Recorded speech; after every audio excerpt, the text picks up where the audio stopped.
Great, welcome everyone. We see people trickling in, so we'll just give a few seconds as people get situated, but welcome to this event. As you're coming in, if you would like to introduce yourself with your name and your organization in the chat box, you're welcome to do so. I also encourage our speakers to start to get the ball rolling. Right, great. We're gonna begin as people come in. Welcome. This event is called Corporate Investments in ESG, Adjacencies to the International Development Ecosystem, and is hosted by the Corporate Role and Development Workgroup. My name is Malvika Randive. I'm a program coordinator at SID-United States, and it is my pleasure to welcome you to this event today. A little about SID-United States, if you're not familiar with us, we are the largest and the most active chapter of the Society for International Development, which is an international network founded in 1957 to serve as a global forum dedicated to sustainable economic, social, and political development. We serve as a global town square for the international development community, bringing together people from diverse organizations, disciplines, and career stages in a neutral, independent forum to share information and discuss important issues and challenges facing our community today.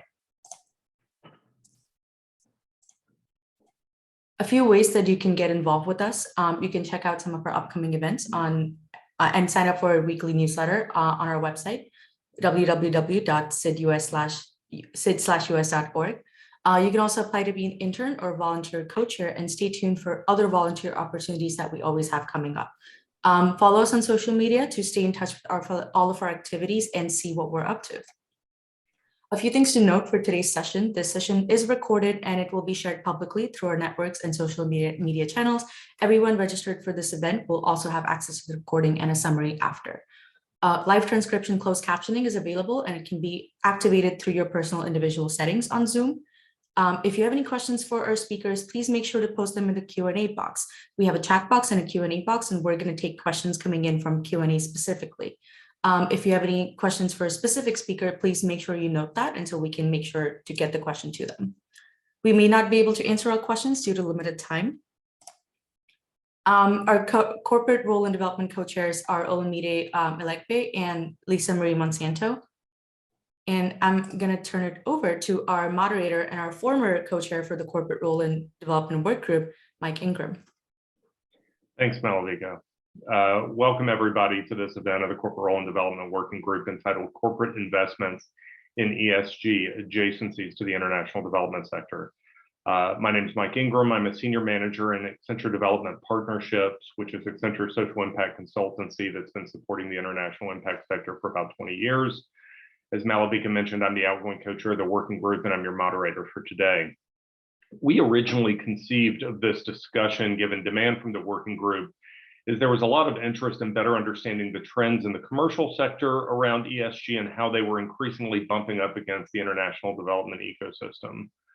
We know that commercial actors are increasingly focusing on ESG, not just because of the social impact, but because of the direct demand from their consumers, employees, shareholders, and regulators for behavioral change. This new market demand for something other than pure bottom line profitability is changing behaviors throughout the commercial world. Increasingly, this is bringing commercial actors closer to the social impact aspects of the international development sector. We brought together this esteemed panel to share with us a bit about their experience and perspective in this rich topic. So let me introduce our panel. First, we have Kathy Ruskowski, Senior Director for Global Sustainability at McCormick. She is responsible for leading the development of McCormick's long-term results-oriented sustainability strategy that elevates purpose-led performance. Purpose-led performance is McCormick's ongoing commitment to delivering top-tier financial performance while doing what's right for people, the communities where we live, work, and source, and the planet we all share. Prior to joining McCormick, Dr. Ruskowski served for over 8 years at USAID, focused on private sector engagement. Next, we have Ben Crampton. Ben is the Director for European Government Affairs at Microsoft. He joined the company recently in 2021 after 20 years as a diplomat working for the UK Foreign Office, the UN, and principally the EU. His work as a diplomat focused primarily on conflict, post-conflict negotiation in the Balkans, Caucasus, and East Africa. His last position before joining Microsoft was as Chief of Staff to the EU Special Representative for the Horn of Africa. Ben is also a member of the board of Finchurch Aid Investments, a nonprofit investment fund based in Helsinki and investing in SMEs in Kenya, Somalia, and Uganda. And lastly, we have Jennifer Billings, the Global Agriculture Development Leader for Corteva AgriScience. As a leader of innovative sustainable solutions for farmers worldwide, Corteva is committed to enriching the lives of those who produce and those who consume for generations to come. At Corteva, Jennifer leads a portfolio of strategic collaborations for agricultural development stakeholders to advance global food security. Prior to her time at Corteva, Ms. Billings worked in a variety of positions at USAID and the Department of State focused on agriculture, food security, and private sector partnerships. Our agenda for the rest of this event is first to allow each of our panelists to give a short presentation to share a bit about what's going on within their institutions around the topic of ESG. Then I will moderate a discussion around the topic with some curated questions, and then we'll have an open Q&A for those participants who have questions for our panelists. So without further ado, I will hand it over to our first presenter, Kathy, to get us started. Kathy, over to you. Thank you, Mike. I'm just going to share my screen.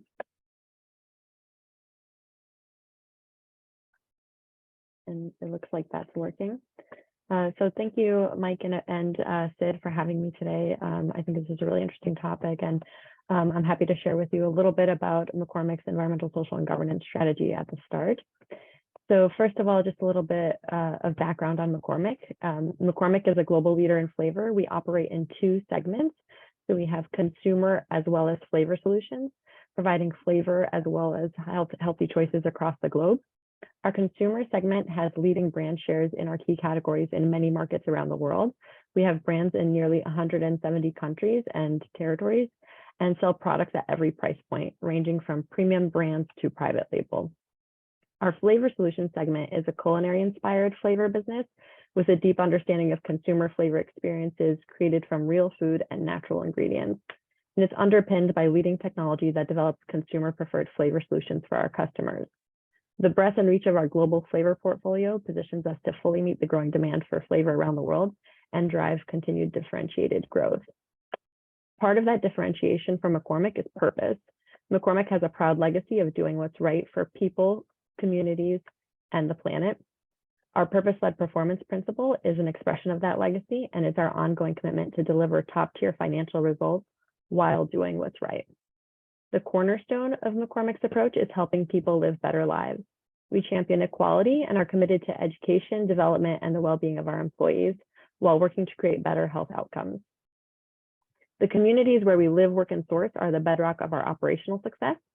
We're dedicated to improving lives across our supply chain, in farming communities, and in the communities we serve.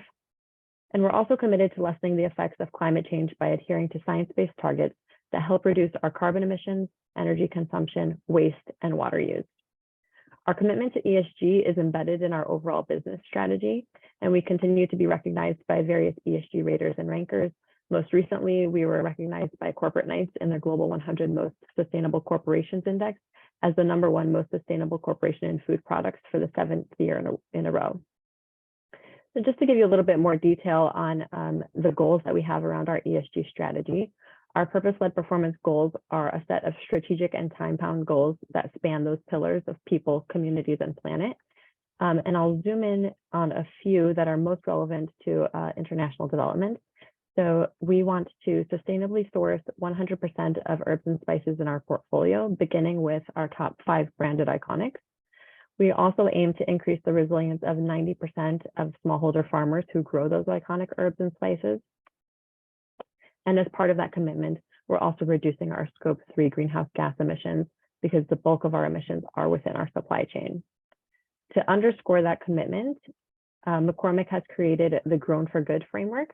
It's the first of its kind standard that includes metrics that drive community resilience, including economic stability for farmers, gender equality, and women's empowerment, as well as biodiversity conservation and regenerative agriculture processes. Here's the framework for Grown for Good, and it's a holistic sustainability approach across our supply chain. It was designed to impact 3 key areas: ethical and safe supply chains, regenerative production systems, and resilient communities.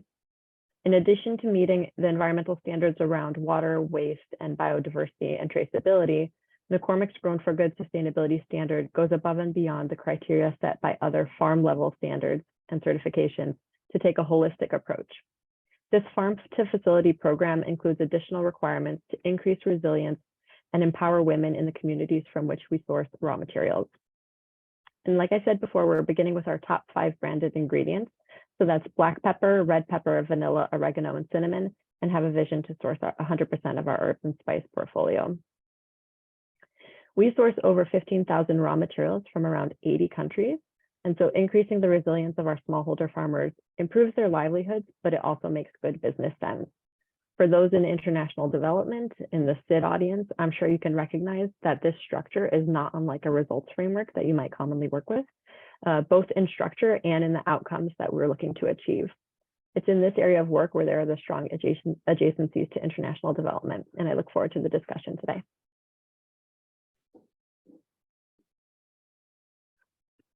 Great, thank you so much, Kathy. We'll hand it over to Ben to talk a little bit about what Microsoft is up to.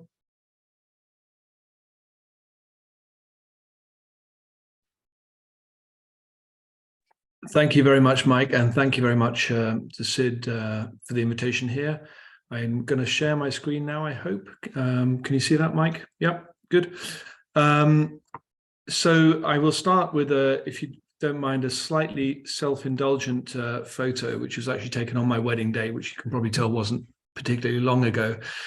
Mike introduced me as having joined Microsoft relatively recently, and that's correct. I'm based in Brussels. I work on European government affairs, which is the interface with the European Union and the member states of the European Union and NATO. But until quite recently, I was working as a diplomat mainly in conflict areas, and until recently in East Africa, and I maintain a connection to there, as Mike made clear.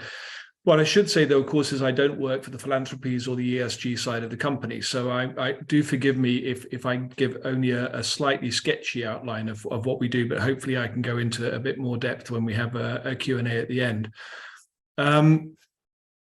Microsoft has the following mission, which is to empower every person and every organization on the planet to achieve more. Now, if you have a mission that is as ambitious and as far-reaching as that, and of course, you know, every person, every organization, that naturally means that that engagement with developing countries, engagement with the global South, is a part of our business as much as anything else. So to that extent, ESG and engagement with what would in many cases be considered development funding scenarios are a normal part of our activities. But they are also handled by parts of the company with specific responsibility for this, and that includes Microsoft Philanthropies, which I'll talk about a little bit later. Now, again, if you're a company the size of Microsoft with a hugely ambitious mission, then naturally the ESG requirements of the company are very far-reaching as well. They're broken down for our purposes into 4 areas, which is earning trust, creating a sustainable future, supporting inclusive economic growth, and protecting fundamental rights. Now, naturally, many of these overlap, and you'll see some of those overlaps very shortly in a couple of examples that I want to give about what we're doing in this area. But I also want to focus in, as Kathy did, on those that are particularly relevant to the development community. So I'll focus in on those shortly, but I will quickly cover our sustainability goals, which are extremely ambitious. And that is to be carbon negative by 2030, and to have removed from the atmosphere by 2050 all of the emissions that the company has put out from its foundation in 1980. Now, that means investment in carbon capture and storage, apart from anything else. And that's something I'd be happy to talk about a little bit. We're looking at zero waste by 2030. I should add, by the way, just as Kathy did, that we in our reporting are very keen to ensure that we cover the full scope 1, 2, and 3 of our emissions. And just as is the case with McCormick, many of our emissions are from our supply chains. So zero waste by 2030 in our direct waste footprint, and 2030 again being the target for replenishing more water than we use. And 2025, the target to protect more land than we use, and to build a planetary computer. Now, the planetary computer I will talk about just very briefly. This is essentially an open access network of information systems so that NGOs, the non-profit sector, academia can work on climate-related and conservation-related issues using open source and open data systems. I would also add that I think the land use and water use targets are particularly important, particularly when you look at the rollout of AI by Microsoft and other companies. This is going to involve a great deal more energy use, a great deal more requirement for cooling. So to have these targets is not about what the technology and what the land use and water use and energy use are now. It's what we anticipate them to be in a few years' time, which is greater than it is now. So those targets are also growing in ambition at the same time. On inclusive economic growth and fundamental rights, I'll just cover a few things here. So these include, the commitments we have here include the provision of digital skills and opportunity. We include digital skilling in almost all of our activities, and that is it's a global commitment. So for instance, in December last year, we made a new announcement on rolling out cybersecurity skilling programs in Africa via LinkedIn and other programs. And that's because as Africa grows in terms of its digital engagement, digital transformation, its cybersecurity issues will also grow. So cybersecurity skilling is a global problem. It's a huge problem in North America and Western Europe. It's an even bigger problem in the global South. So cybersecurity skilling is a big commitment of ours in that area. Similarly, when it comes to data, I mentioned the planetary computer. We're keen to promote open data, particularly in the climate and environmental sphere, so that academia and nonprofits have access to data sets that are important for monitoring the effects of climate change, the progress in terms of reduction of emissions. And this includes things like an open data set to monitor utility scale renewables globally, and another open data set to monitor the health of glaciers in the Hindu Kush. Just two examples. And that's a classic example of one ESG requirement overlapping with another, namely sustainability. On fundamental rights and humanitarian action, we have a whole responsible AI for disaster response. So AI for, let me just get the name right here. AI for humanitarian action, and that's in partnership with several nonprofits, including Médecins Sans Frontières, but also UNHCR. We have large-scale skilling and digital skilling for displaced persons. There's a fantastic video if you go onto our website of a major skilling program in the refugee camp at Kakuma in northwestern Kenya, which I visited in a former life because it's for displaced people from South Sudan, which is one of the conflicts I used to work on. And there's also a fascinating one called AI for Cultural Heritage, which includes AI programs to assist in the preservation of threatened languages. And finally, we've got Safeguarding Democracy as a program here. This is including support for journalism. This includes, for instance, account guard for journalists who are under threat in various places, but it also includes major programs on disinformation and media literacy. Now, a couple of quick ones that I think are particularly relevant here. I just wanted to talk about tech for social impact. I think I've seen a list of potential participants in this thing. I think a lot of people, a lot of organizations who are represented here will actually be benefiting from tech for social impact. This is a program for international organizations and nonprofits, which essentially provides cutting edge cloud technology and software solutions for nonprofits and international organizations. And the offering is varied according to the scale of that nonprofit. I've been working with TSI, as we call it, to try and get this extended to our investments in East Africa. So this is a subject close to my heart. But at the recent LDC5 meeting in Qatar, we also made a commitment to now roll out TSI at a more nation-state level to assist least developed countries in achieving their digital transition ambitions. And that's something that will be rolled out as part of the 10-year program of the LDC international meetings. The next one is in 2033. So there's a long time frame on this, but the figures you'll see here indicate the scale of the problem. We're talking about average internet speeds in these developed countries that are 8 times lower than they are in developed countries, that there are only 20% of people in LDCs that have access to broadband internet as opposed to 90% in developed countries, and 23% of the population in LDCs that have no access at all to broadband or mobile. So I will talk in a minute about airband, which is one of the solutions to that, but just to round off on this, the idea behind TSI then is that we will partner with non-profits, but also with governments and international organizations to try and bridge that digital divide, to work with both to increase access to the internet and literacy and skilling, to increase access to the internet, with the aim, of course, of ensuring that you have economies in these countries that ultimately are self-sustaining in terms of their digital uptake and become growing markets for companies like Microsoft as well. Here's a further slide on digital for development. It talks about the various different components and the various different partners we look at. But I can answer more questions on this in the Q&A if useful, because I'm using too much time. Finally, airband. Airband is a fascinating project which we're rolling out in Africa at a large scale now.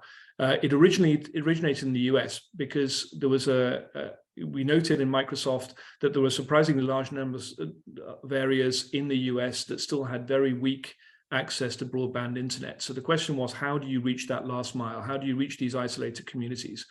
And the solution is this airband initiative, which is technology neutral. In some cases, we use an extension of the broadband network through fiber cabling. In some cases, we use extended Wi-Fi systems. In some cases, we piggyback on the phone network. One of the more interesting ones is that we often in America at least have used TV white spaces. These are unused TV broadcasting frequencies. Now, globally, we're looking more at satellite and extension of Wi-Fi networks, but the intention under the airband initiative is to extend airband to 250 million people globally by 2025, and including 100 million in Africa. We do this through local partners. So those of you who've worked in Africa may have come across M-Kopa or Mawingu, I think it is, in Kenya, or Bluetown in Ghana and Mozambique. But in these cases, what we're doing is working with local partners. They will identify the best solution, the most cost-effective solution, because this access has to be market-friendly. It has to be cheap, and in many cases, our airband offerings are actually cheaper than 4G data on mobile networks, which of course is the favored mechanism of getting data access in much of Africa. So airband is a fascinating area. We work very closely with USAID on several of these projects. So I know many of the participants today may be familiar with this one, but we're hoping to work with other partners as well. And part of my work is to work with the European Union in their development funding mechanisms and investment banks here to try and get airband taken up by them as well and applied more in Africa, but also more globally in the rest of the world. So that's a quick overview. Over. Yeah, thanks so much. Fascinating stuff. I'll hand it over to Jennifer, and I think she's got a video that Malavika is going to bring up. Hi, everyone. Thank you so much for joining us today. It's really exciting to be here for this conversation. Nice to see so many familiar faces on the registration list. And thank you again to SID for bringing us all together. Like Microsoft and McCormick, we are also very committed to positively impacting communities and the planet around the globe. And I actually think that the way that we do that best and where we have the most impact is through our innovations and technologies, and the impact that that is having on farmers, on productivity, on yields and incomes, and on empowering farmers to be able to adapt to various climatic conditions, as well as the increasing threats of pests, diseases, weeds, etc. We also have strong commitments on the ESG side related to our sustainable innovations, related to greenhouse gas emissions, ID&E, and biodiversity, as well as philanthropic efforts across the globe that are focused on empowering women, communities, and youth.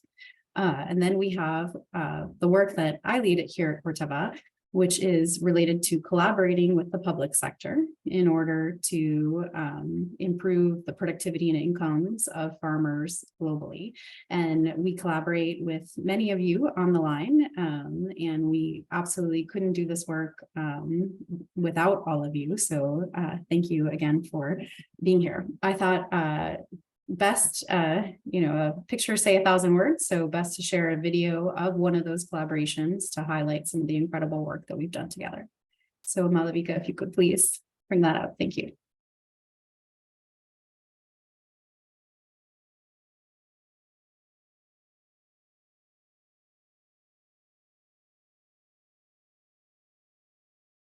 Now, Lavika, we're not getting the sound currently.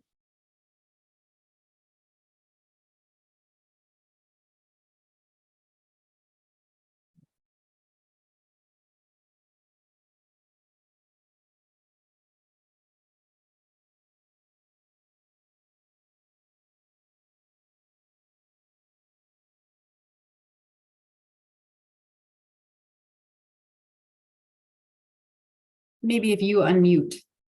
Malavika.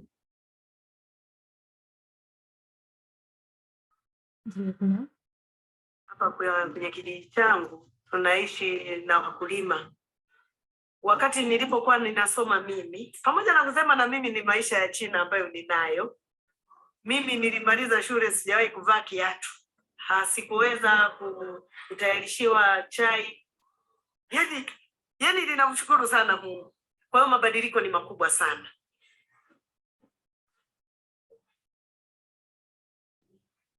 Kipindi cha nyuma katika eka moja nilikuwa napata gunia 7, lakini toka nilivyopata haya mafunzo ninatumia mbegu bora, ninapata gunia 23 mpaka 25. Sisi kama Corteva Tanzania tunashirikiana na wanashirika kama USAID. Mafunzo tunayowapa wakulima yanawasaidia sana kutoka kwenye kilimo kidogo mpaka kufikia kwenye uzalishaji mkubwa. We estimate that roughly 60% of Tanzanians in one way or another are engaged in agriculture. Imagine where we have a champion like Queen inspiring her peer farmers, the effect that can have on the 600,000 farmers that we target. Mkulima mmoja akikuza uchumi wake ni taifa nzima au ni nchi yote sasa uchumi wake umekuwa. Kwangu mimi nasikia fahari sana kwa sababu kimeleta mabadiliko makubwa sana ambayo ni jamii yangu ambayo mimi nimekulia. When we partner Corteva resources with those of USAID, with public investment of Tanzania, these are fundamental ingredients to self-reliance. Toka hii project imeanza, mabadiliko ni makubwa sana. Kipato ninachopata inanisaidia kwa elimu ya watoto. Ninaona kwa kweli watoto wangu wataishi maisha mazuri sana.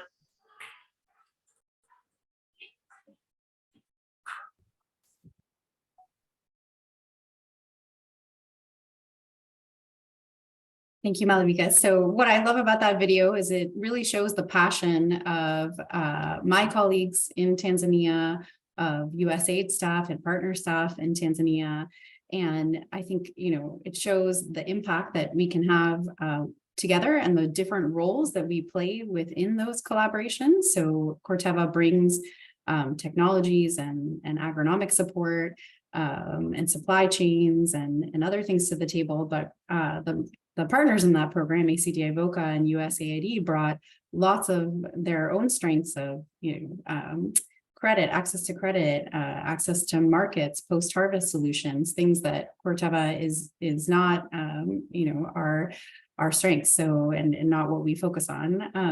And together we were able to really lift up whole communities to build and the capacity of market systems in a very sustainable market-led way.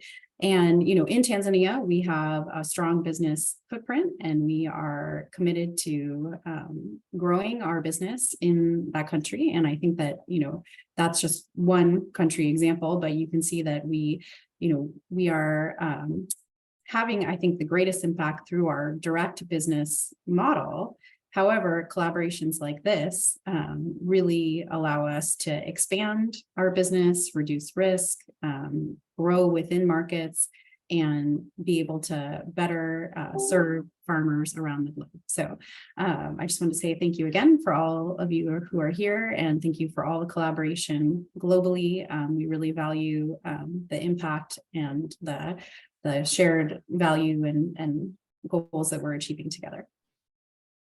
Thanks so much, Jennifer. Hopefully you are all of the participants who are with us today were inspired by kind of what we've seen from the corporations represented by these three panelists. I know I was, and hopefully it's not lost on you that the selection of our panel was quite intentional in that each of them kind of originally hails from the development or diplomatic sector. And I think part of what I found interesting about that is in a lot of ways, it just demonstrates the value that the corporate sector has for kind of the social impact work that happens in the development sector, and that we think that that's increasing. So with no further ado, why don't we jump into the discussion? So as I said at the beginning, I'll start off by kind of moderating a discussion with the panelists around a series of curated questions, and then we will open it up for Q&A. So I would encourage each of you, if you have questions, I currently do not see anything in the Q&A. So as we're moving forward, I would encourage you to pop questions in the Q&A, and we will, subsequent to the moderated portion, start pulling questions directly from the Q&A. All right. So the first question I have is one for Kathy, and that is, how have you seen the dialogue around ESG evolve within your organization since taking on your role? And to what extent do you see demand manifesting now more from the business side of McCormick versus the foundation or CSR side, where maybe it would have historically arisen from? Sure, thanks for that, Mike. And so in my intro, I described McCormick's purpose-led performance, and the first set of goals around purpose-led performance were set in 2017. So McCormick has been leading in terms of embedding these issues into business practices for some time. The philanthropic and charitable side is still a large part of purpose at McCormick. So we do have our Power of Giving umbrella, under which we activate employees around specific charity events. We also have a platform by which employees can donate to their charity of choice, which is matched by the company. But we operate to deliver our goals across purpose-led performance with a cross-functional team that has representation that fit in the functions where those goals are implemented. So, our sourcing goals around Grown for Good sit with our sustainable sourcing team within procurement. Our greenhouse gas emissions goals around our operations for scope 1 and 2 sit within our supply chain team. And so what I have found interesting in the time that I have been at McCormick, so we have already had that sort of embedded view of who's driving against those goals. But in the last 2 years or so, what I've noticed is that the demand for ESG performance is growing by all stakeholders. And so we are getting increasing questions from customers that are asking for much more detailed information on the products that they source from us. We're getting inquiries from investors with specific information, or asking for specific information around how we're implementing our various policies around ESG. And then the various ESG ratings and rankings organizations that are providing recognitions to companies around their sustainability leadership are really ratcheting up their scoring criteria. So it's no longer enough to have a commitment around an ESG issue. You really need to be disclosing that commitment, disclosing your progress on that commitment, and showing that you're being ambitious in that goal setting. Regulators too across the globe are starting to set reporting requirements, which has been interesting because addressing many ESG issues as part of corporate commitments is becoming table stakes. So rather than a differentiator for companies, some of these goals are really becoming a requirement to be actually able to do business. And publishing data on ESG performance is moving more so from voluntary, as it has been in the past, to show your leadership, to mandatory in the very near term. And so what I found interesting is that regulatory reporting component being really a driver of change in the industry. That's fascinating. I think it's interesting because ultimately, what we're talking about is kind of a new market demand. It's not that this is kind of a purely philanthropic perspective. That this is what our customers demand. It's what our investors demand. It's what our suppliers, employees, et cetera. And so it's kind of, if you're not active in this space, it's going to hurt your bottom line. So it's fascinating to kind of hear that example. The next question that I have, maybe start with Ben, and then if others want to comment on this as well, is how is the current economic situation, looming recession or inflationary environment, dampen the enthusiasm, if at all, for ESG, in the moment? And I guess the question is somewhat motivated by kind of, the past perspective that this kind of ESG or social impact orientation would be viewed more as a cost for the company, and in some ways costs get dropped, when the market goes down. And so I'm curious how you've seen maybe any change, if at all, at Microsoft. I mean, as you know, my time at Microsoft has been relatively short. But having said that, I joined at a time when what the economic situation is now was not expected. And I have to say, I haven't noticed any change. I have not noticed any dampening of enthusiasm. And I think the reason for that is, as you said, I mean, it's a variety of factors. One is the expectation of employees. There is still the expectation of employees of Microsoft. We have had cutbacks, it's been public. But there's still the expectation of employees that the company will strive to do good. Second is the ambition of the company in that sphere. If you have these highly ambitious endeavors, to empower every person and every organization on the planet, then you can't drop your commitments to extend internet access in Africa because it's an integral part of your business model. But I think the other point is that particularly when we talk about the LDCs in the markets there, I mean, I'm old enough, I think we probably both are, Mike, to remember the discussion at the beginning of my career about whether or not mobile telephony would offer the ability in Africa to leapfrog fixed line telephony. Well, now we're in a situation in which we're now talking about ensuring internet access for the global South in order to be able to compete globally in a new information environment. And I think that's an entirely realistic discussion to have. You have a highly youthful population, it's an increasingly skilled population in this part of the world. And so for a company, it's not a philanthropic endeavor to try and engage that population. It's a business endeavor. I think it's a great point. And I think that's one of the things that I find so interesting, about honestly each of your presentations is it was clear that none of this is pure cost. And that this is about demand generation. This is about reducing risk in our supply chains. This is about, strengthening, a potential market. So in like I said, it's not just the cost side of the coin anymore. I don't know if Kathy or Jennifer, if either of you have thoughts from your side on this one. I think just to add I think there's actually a high cost of inaction. And so as these requirements, from all stakeholders continue to rise, the rationale, for example, for requiring ESG reporting from a regulatory perspective is that ESG issues are material to a company's long-term value and business resilience. And so it's simply no longer optional for companies to be integrating these into their strategies. Fantastic.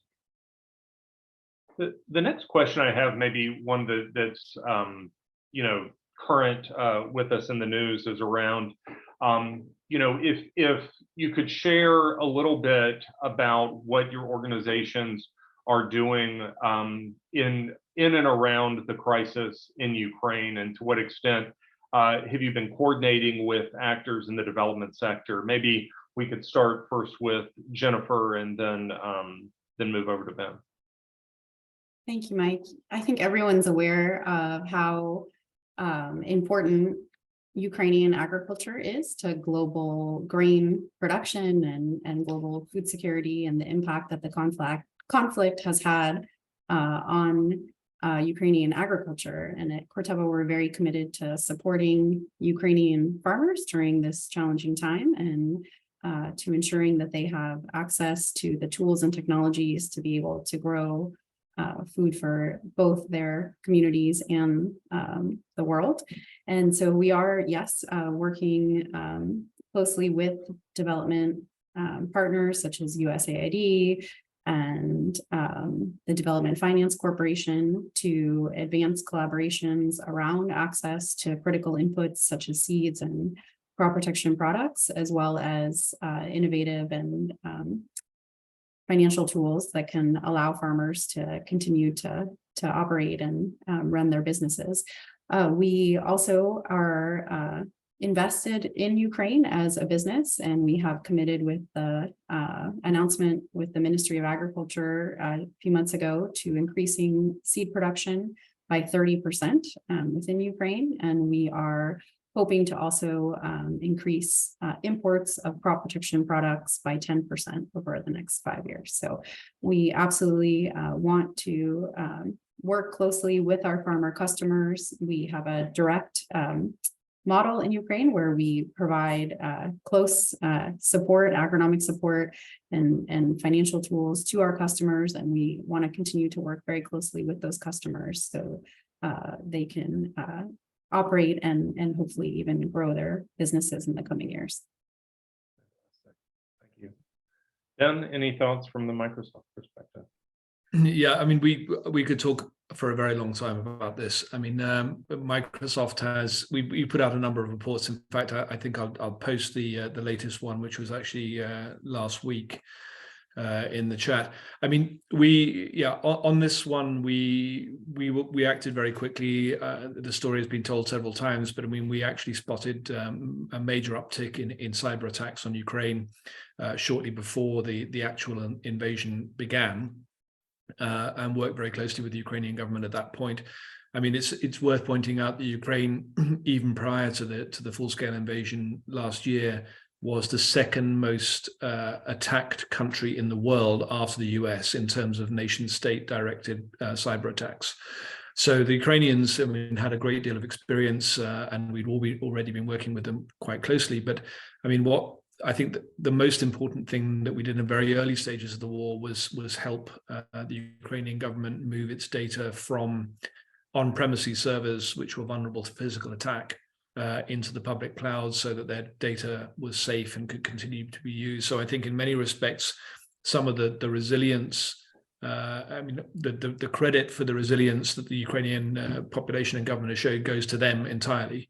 But to the extent that we've been able to help, I mean, I think that was the single most important step that we made was to transfer that data to the cloud. And I think increasingly it's something we are now beginning to work with development agencies on. So we've been having discussions with investment banks about extending that kind of support also to the economic sector, the SME sector in particular, because many of the countries that are neighboring Russia, to a large extent, actually were using Russian software in a business context. Now, for obvious reasons, there's concern about that now. And, you know, there will be a long-term process of transferring to, if you like, Western technology and Western systems from a resilience and cybersecurity perspective, if for no other reason. That's fascinating. You know, I in a lot of ways, I love the kind of the tight linkage, you know, both with Corteva and Microsoft about you know, what you're doing is your expertise. You're bringing your expertise and you're applying it, you know, as needed. And I think again, that's, you know, a commonality in you know, the push to ESG is you're not just granting outside of your competency, you're engaging with what you do best. And I did forget to mention, Mike, that we, of course, have done a lot on the philanthropy side as well. We have given grants for food banks and other community support quite extensively. But, you know, I'm with you that I think our greatest impact is continuing to ensure access to our tools and technologies. Yeah, agreed. I mean, and it's the same on this side. Of course, there's humanitarian elements as well. And we also assisted in mapping damage to schools and hospitals to assist in repair processes. But yeah, fundamentally, it comes down to the ability to deliver technology that is our core competence, but also the best support we can provide. Fantastic. The next question I have really gets to, maybe one of the stickier questions within the ESG, the evolving ESG conversation, which is one around measurement. And I guess I'd be interested, if you would, share a little bit about how your organizations incorporate maybe a shared value mindset, kind of that blend between the business side and the social impact side, in the way that you measure your success around ESG. For this one, maybe we'll start with Kathy, then move over to Jennifer. Thanks, Mike. So I would say that in terms of incorporating a shared value mindset, we start with how we develop our strategy in ESG. And so like many other companies, we use a materiality assessment to help us identify the sustainability issues that may have the most impact on the business, or that the business may have the most impact on. So in other words, the space in which the business and the environmental or social value meet. Our materiality assessment has driven forward our approach to sustainability, and allows us to prioritize topics that are most important to our business and our external stakeholders. And in creating that, in doing that assessment, we included customers, consumers, employees, communities, and shareholders. Our most recent materiality assessment included, we intentionally included employees that worked on sustainability as part of their day-to-day job, as well as those that typically do not, to ensure that we brought out their view of the company's direction. And in terms of external stakeholders, we interviewed and surveyed international governmental organizations, as well as non-governmental organizations, trade bodies, investors, industry analysts, as well as suppliers, and surveyed over 1,000 consumers. And so in the end, what we have is a materiality matrix, which shows on one axis the internal stakeholder importance of a specific ESG issue, and on the other axis, the external importance. And it's kind of mapped, and you can see, as you move up into the right corner, what is of high importance to both types of stakeholders. And those become our top material ESG issues that we need to prioritize. We intentionally publish that, as many companies do, in our external reporting, so that you can see the importance of those to our plans. And then our strategy around purpose-led performance sets goals around the most material ESG issues. And then we measure and report on our progress against those goals over time. What's interesting about the measurement piece that you focused on is, I already mentioned that the ESG reporting regulatory environment is evolving and growing quite rapidly. There are a number of ESG standard frameworks that corporates are currently voluntarily reporting on, and in the future may be required to report on. And so a part of our measuring, a part of our goal setting, as well as our approach to measurement, has been to ensure that the way that we measure our goals is aligned with best practice standards. So we look across those frameworks to identify how we can best measure against those top ESG issues that we've identified as most material, and how that applies to standard frameworks that are preferred by our investors and our other stakeholders. Jennifer, thoughts from a Corteva side?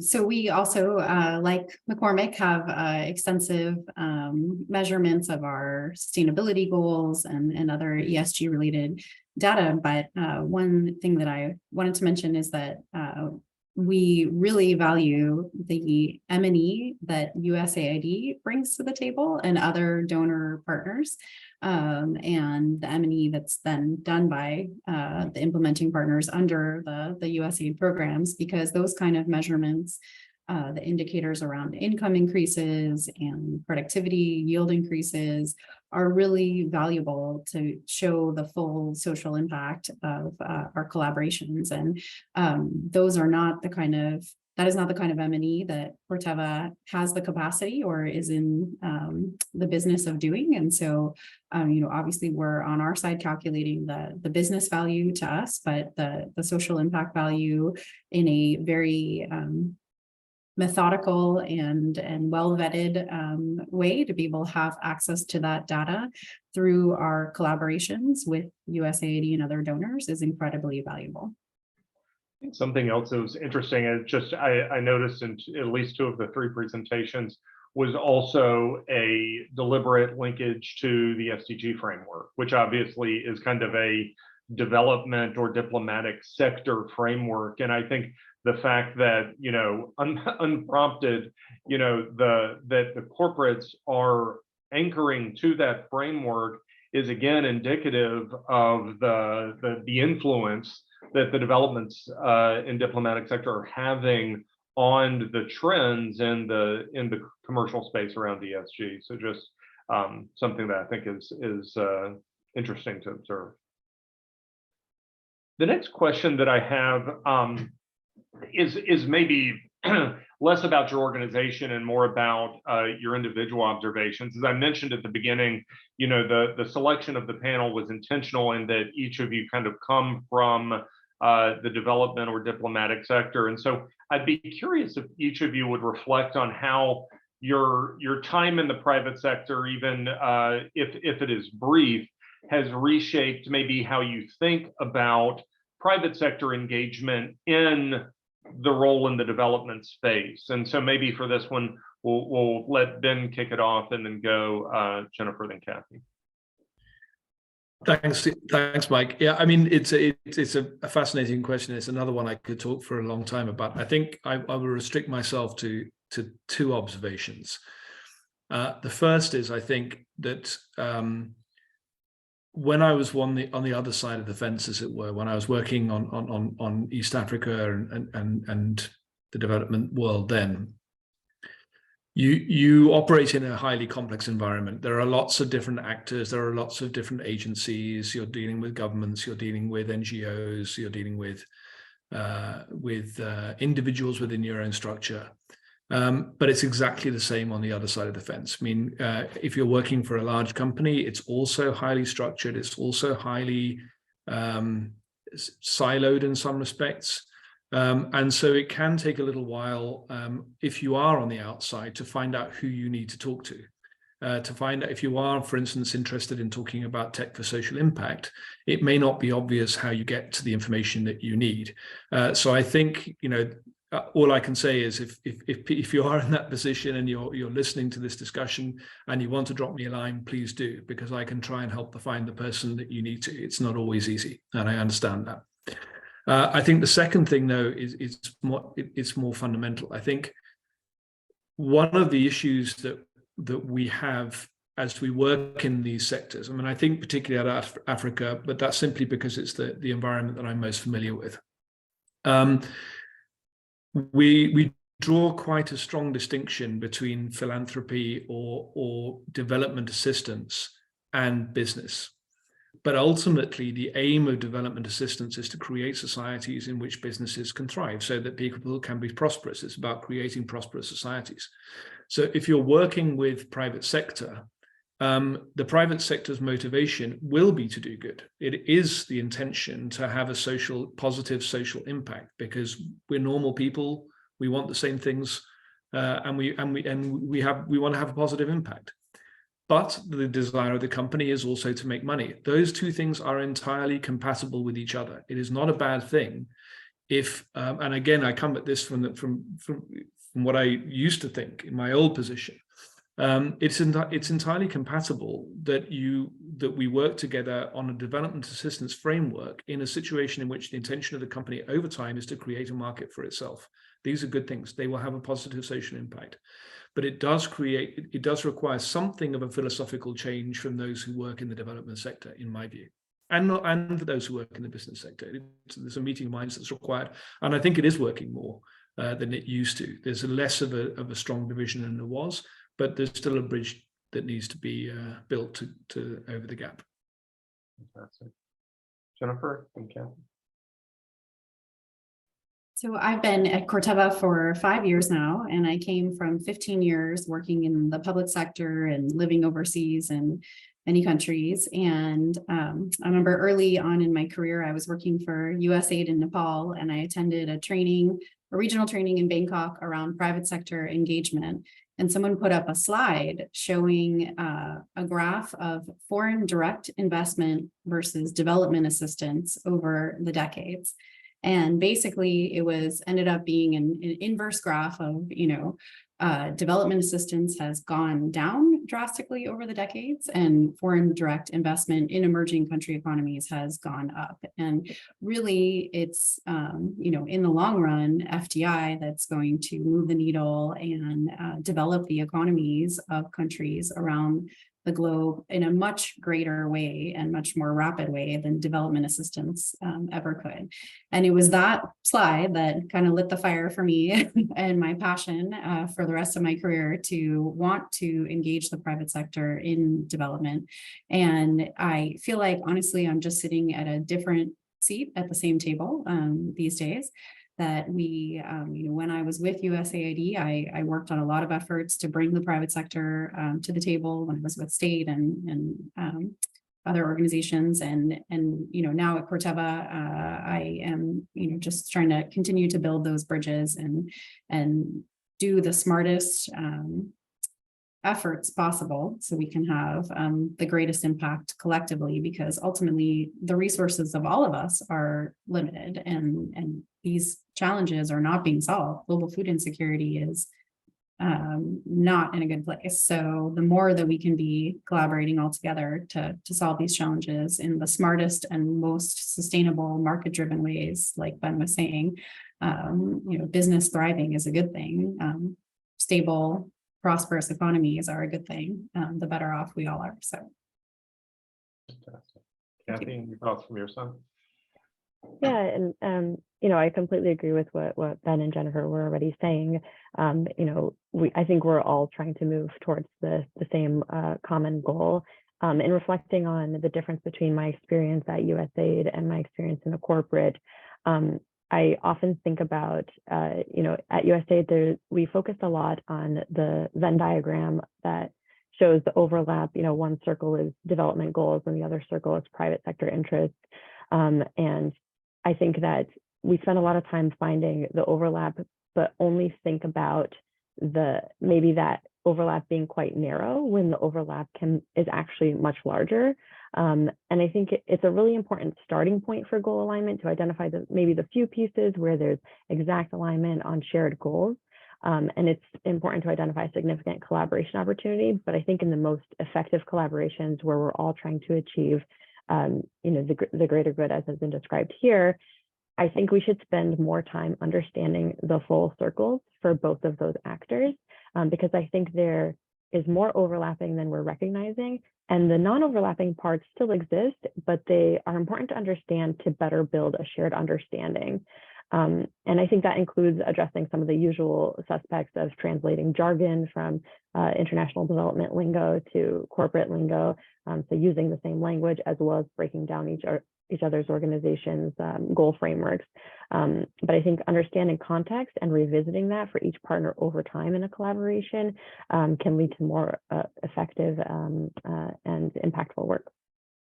No, it's very interesting. I mean, one of the things that I do a lot of work kind of talking with NGOs about strategy, and private sector engagement is something that often comes up. And one of the things that I often talk about that, Kathy, your point kind of made me think about is a need to move beyond kind of a transactional mindset and to move to a relational mindset. And that if you're thinking about every connect with a corporate as like, where is this going to end from a grant perspective or from a specific project perspective, you're never going to build the relationships and understanding of the organization that you're partnering with to potentially see beyond the current transaction and actually see the potential for collaboration, which may only develop 2 to 3 years down the road once you have more of a sense of trust and that there's kind of a conducive environment. But I think the challenge is that for a lot of, especially NGOs, there is kind of a need to, just from an existential perspective, to see revenue coming in. And so the ability to actually think long-term, 2 to 3 years down the road, sometimes is impaired, or that there are barriers there just from internal incentives. But I think that's one of those things that, honestly, having folks like yourself kind of, moving from the development side to the corporate side, maybe has the opportunity to accelerate some of that. I see that we've now gotten at least one other question came in on the chat. I would encourage you, I only have about 3 questions left, so we're going to have about 30 minutes of open Q&A time, so please do put your questions in the Q&A.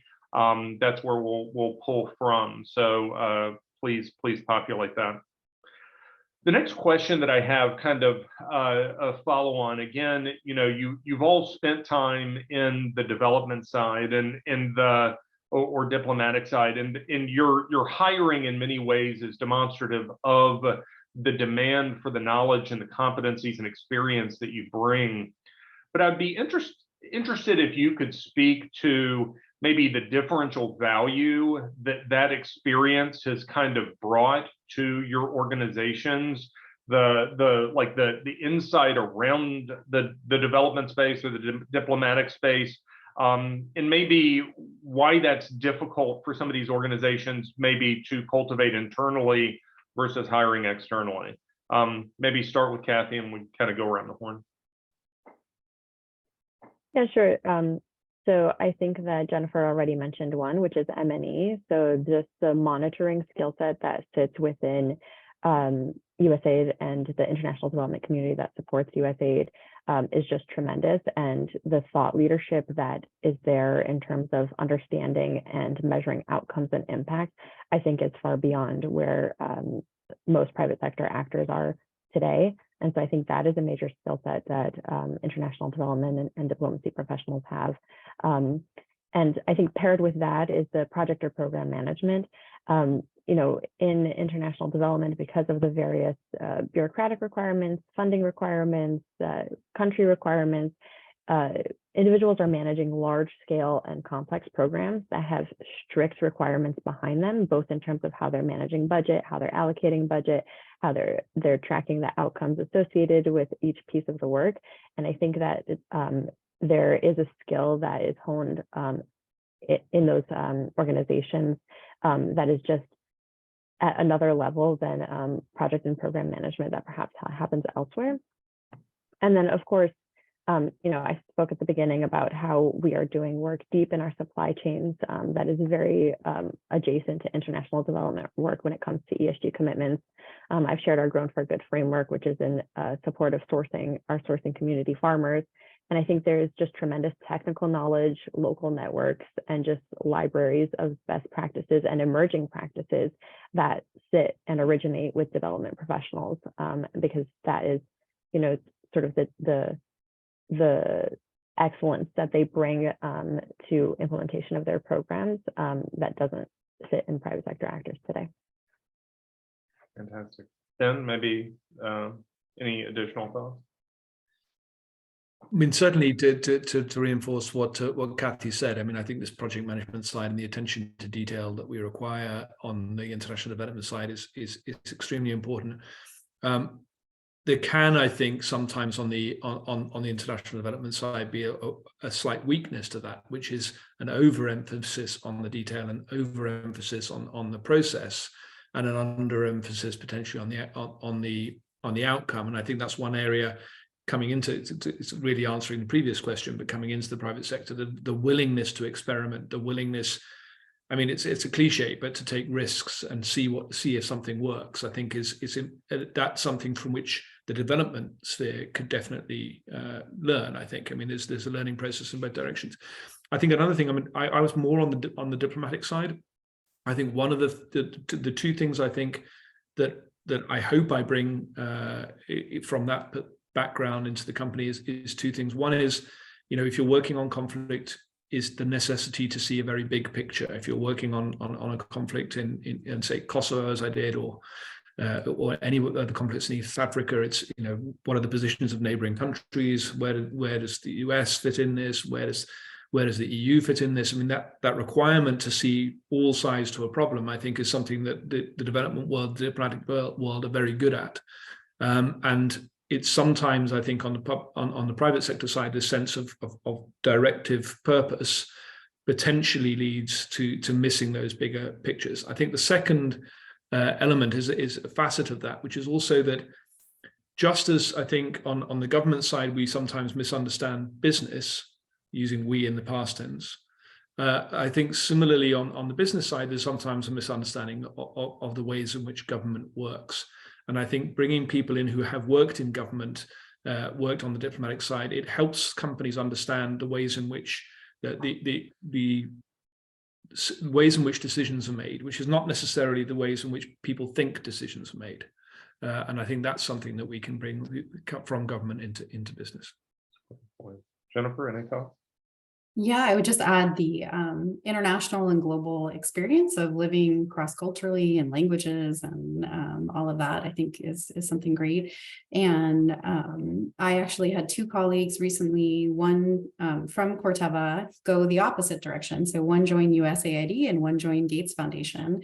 And I think the idea of that kind of cross-pollination is really awesome, because the more that there can be different shared experiences and I don't know, it sounds kind of weird to say, but translators in each organization, I think the better off that everyone is. And one thing I did also want to highlight is the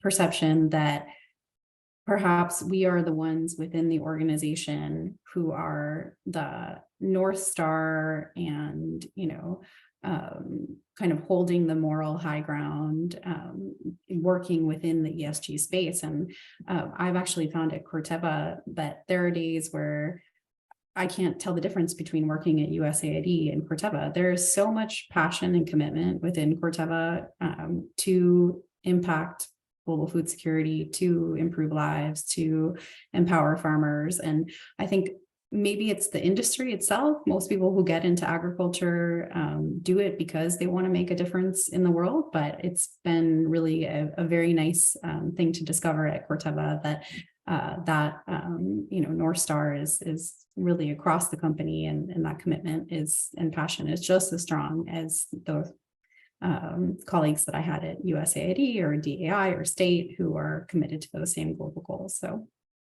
that's fantastic.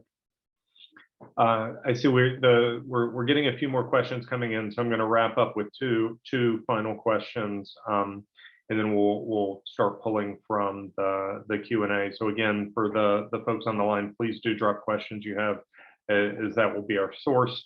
So one question again that I think is interesting, and maybe is probably very something that the participants on the line have in mind, is many of them either work with USAID or implementers of USAID programs. I'm curious how you think about when to partner around your ESG or international development programs versus when to go at it on your own. Maybe Kathy, we'll start with you, and then we can kind of give others a moment to present their thoughts. Sure, and I think we maybe touched upon this a little bit in the conversation as well about bringing multiple voices to the table and the different skill sets that are needed to have that long-lasting change. I think we recognize that we have to collaborate with multiple stakeholders and leverage their experience and expertise to achieve our goals. We know that we're on a journey. We often partner with non-governmental organizations when it comes to technical skills around assessments, training, infrastructure development, and project management assistance, which we already talked about in our origin countries for our raw materials. We partner with some of the larger global entities that you might be familiar with. And then we also partner with donor and governmental organizations. I think the relationships that we have with governments and NGOs, as well as other partners, are vital to our ongoing success. And it actually allows us to drive greater impact. It can take more time, but it's just not possible to be as ambitious with our goals if we go it alone. And I think, our chief sustainability officer often says, if we succeed but others don't, then none of us have succeeded. And so I like to think about that a lot when we're trying to identify who can come to the table towards achieving our overall goals. Ben, any thoughts? I mean, this is a harder question for me to answer, simply because it's more in the field of others. I mean, Sure. I think one thing I would say though is that, for instance, on a couple of the specific programs I mentioned, so for instance, the Airband initiative, this is something we only do in partnership. We have local partners in various different countries who are the local internet service providers. We provide a technical assistance to them to extend their network into more remote areas, and we work with donors to deliver that. So, for instance, Mawingu has been partnered with several different international development actors, including USAID, I think on more than one occasion actually. But it's a local partner and it's a local company. So again, it coming back to this point that you're looking also to nurture the local digital ecosystem. And Mawingu or Mkopa or these various different companies that we work with, Bluetown in Ghana, these are all parts of that ecosystem, and we partner with them, but we also partner with international development organizations. So Airband is something that is entirely dependent on partnerships. Great. Jennifer, any thoughts? Yeah, I would say for us, it's, we are continually exploring new collaboration opportunities on a, daily, weekly basis around the globe. And really, it's about where the stars align, where the crop focus aligns. We have a country focus of about 10 countries where we're most interested, where we have a strong presence on the ground, where we can really be able to have leadership and engagement in partnerships, and where even within a country, the geography, if certain regions where we may or may not have market presence. So we are always excited to be involved from the get-go. So from the bid process, from as implementing partners are looking at bidding on new programs. My colleagues are really incredibly well, have strong technical skills around agriculture in countries around the world, and have a lot of value to add during the design process. I have a lot of perspective to share on the markets and on other things related to agriculture within countries around the globe. So we're always excited when partners approach us and want to include us in some of those early discussions, want to include us as a partner on their bid, and then moving forward from that, when the projects are awarded, it makes that process so much smoother. But even for ongoing projects, we're always willing to have a conversation and explore whether the stars align. All right. Well, my last question actually overlaps with one from the chat. So why don't we kind of transition to some of these questions? So Carrie's question touches on the topic of localization, which is certainly, of the moment. Honestly, it's been of the moment for the last 10 years. But as multinational corporations, maybe how do you fit into the localization conversation? Maybe start with Kathy, and then if others have a comment. Thanks. Yeah. So, we're sourcing our raw materials globally, over 15,000 materials from around 80 countries. So our approach to the way we sustainably source that isn't, necessarily local. That doesn't mean that we don't also partner with global partners. But I think this is actually a space where USAID or other international development actors that have a lot of institutional knowledge as well as local network connections can be very helpful in helping identify where the promising partners might be if we don't have our boots on the ground, so to speak, in those specific countries. And so I think this is actually a point for collaboration in helping to become more localized, in addition to partnering with our global partners. Great. Jennifer, any thoughts? We chatted about this previously, Mike, that, I feel pretty happy that our colleagues around the globe. So for example, in Tanzania, where I showed the video, all of my colleagues in Tanzania are from Tanzania. In fact, Charles, who you saw in the video, was from Mbeya in the south, that community where he was providing agronomic support to farmers and collaborating with USAID and ACDI-BOCA in order to improve food security in his own community. So I think it's really exciting that we are a global company, but within countries, very local. We often produce seeds locally. We, work locally to develop supply chains and collaborate with the government locally. So to me, local, it means maybe something a little bit different than how USAID is defining it. But I think for me, it's equally as valuable how we are showing up locally. No, I think it's an interesting point. In some ways, the private sector, maybe is most local in the markets that we're operating in. It's not kind of something to achieve. It's the way that we operate. So, the first question in the Q&A is, how can traditional donors like USAID better amplify, support, or collaborate on companies' ESG efforts? Not sure if any of the panelists maybe have a perspective they'd like to provide on that. I can jump in. So, Mike, I really appreciated what you said earlier about not thinking just transactionally in terms of what a partnership might entail. And so I would say for donors like USAID, maybe be more nimble about the ways that we can collaborate, amplify, or support some of the ESG efforts. And I'll offer two recent examples. I'll leave out some of the specifics, but there was a case where we were looking to do some work in our supply chain, as we were just talking about, at a local level where we didn't necessarily previously have strong connections or good technical expertise. And so, I reached out to our POC at the USAID's regional bureau, who quickly connected us with the USAID mission and embassy. And we just had a really great conversation about what the stakeholder landscape looks like on the ground.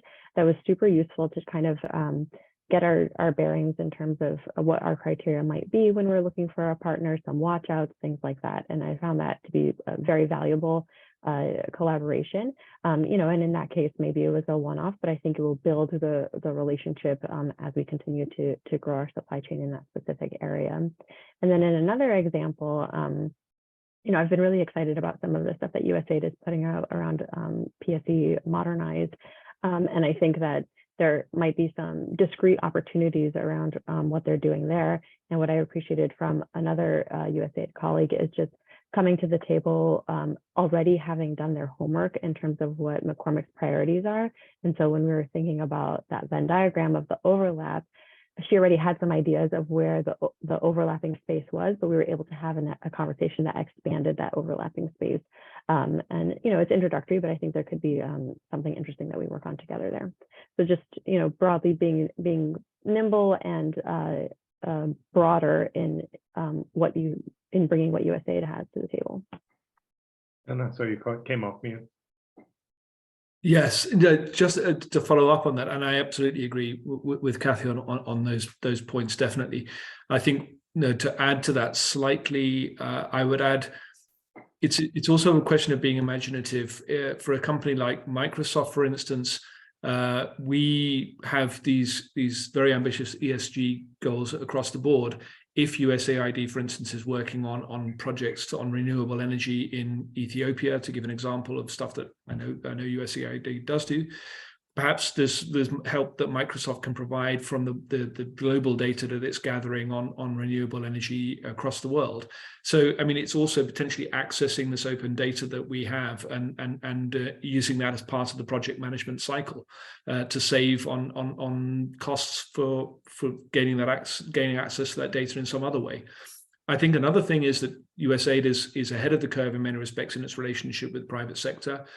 Spreading the word that this is something that is helpful to other development actors would also be great. As I say, I mean, I'm coming from a European Union perspective, talking to DG INTPA, talking to DG NEAR about partnerships, the successful partnerships that USAID has had with Microsoft or McCormick or Corteva in other countries, might encourage those European actors or to be more open to partnerships with private companies in their development spending. And this is not about accessing money. It's about ensuring that we multiply the effect of good partnerships and make sure that we deliver social benefits in these countries.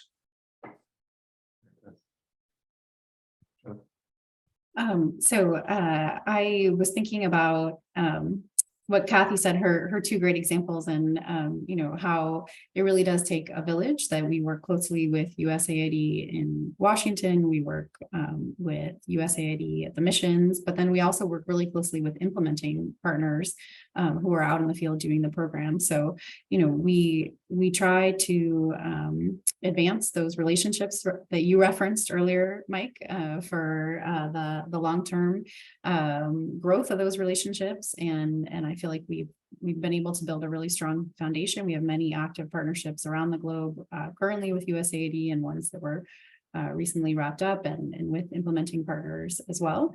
I think one suggestion, though, that I have is in country, I think often the embassy is still seen as a bit of a fortress and with USAID and state behind those walls. I know when I went to Zambia and Tanzania a few years ago, my colleagues had never visited the embassy, not once.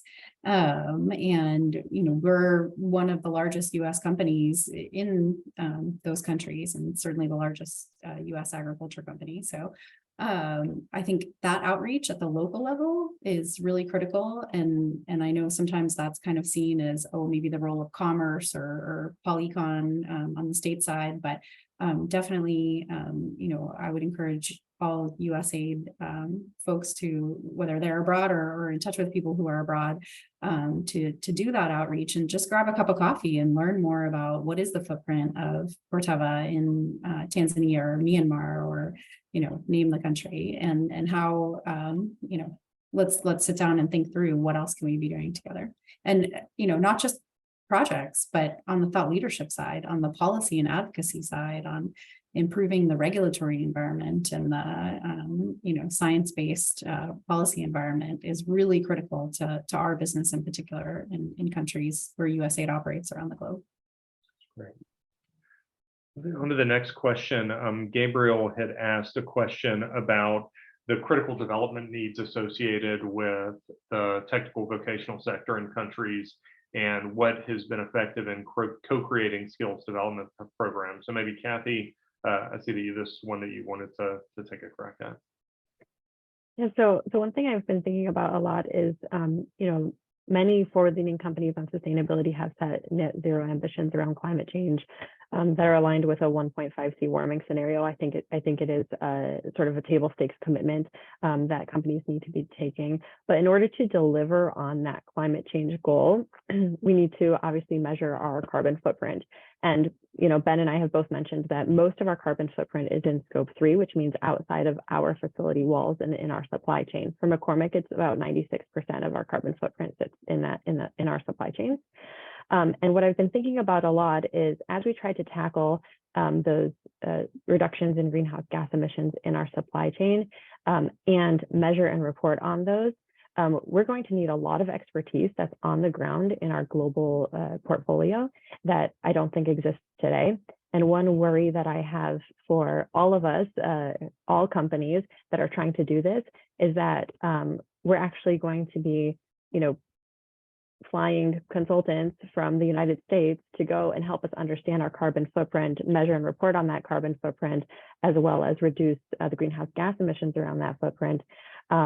Because I think globally, we're still building that technical skill set on how you actually do that. And I just think it's a major opportunity to have on the ground skill building on those technical skills, the analytical skills around carbon accounting and ESG reporting. And I say this to anyone who will listen, because I think it's coming fast and I think it's coming soon. I'm going to jump in right there, if I may, Mike, because indeed this sustainability skills gap is a huge issue.